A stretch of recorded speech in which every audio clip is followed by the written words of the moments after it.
मी तर अगदी मंत्री महोदयांना सांगेन की त्यांनी पेट्रोल पंपवरती जितके शौचालय राज्यामध्ये आहेत कृपया एकदा सर्वे करावा शासनाकडनं।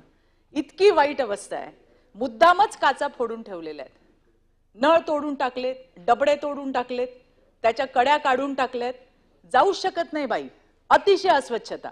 याच्यावरती आपण कधी काम करणार आहोत असं मला त्या ठिकाणी तुम्हाला या निमित्ताने सरकारला या ठिकाणी विचारायचंय। शौचालय पाहिजे म्हटली की बांधून दिली जातात, पण बांधल्यावरती त्याला मेंटेन कोण करणार?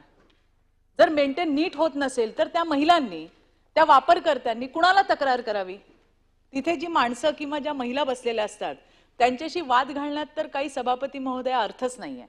त्यामुळे एक क्यूआर कोडची सिस्टीम संपूर्ण राज्यात, मुंबईसह एमएमआर रिजन आणि संपूर्ण राज्यामध्ये एक क्यूआर कोडची तक्रार निवारणची एक सिस्टीम असावी, ज्या मार्फत मी जर ज्या टॉयलेटमध्ये गेले, माझी काही तक्रार असेल, कुणाशीही वाद न घालता त्या ठिकाणी मी क्यूआर कोडवरती जाऊन माझी तक्रार करीन आणि ती क्यूआर कोड प्रणाली जी आहे ती त्या ठिकाणी तिथल्या स्थानिक बॉडी जी आहे त्यांच्यासोबत जर आपण जोडून घेतली तर मला वाटतं ते अतिशय चांगलं होईल।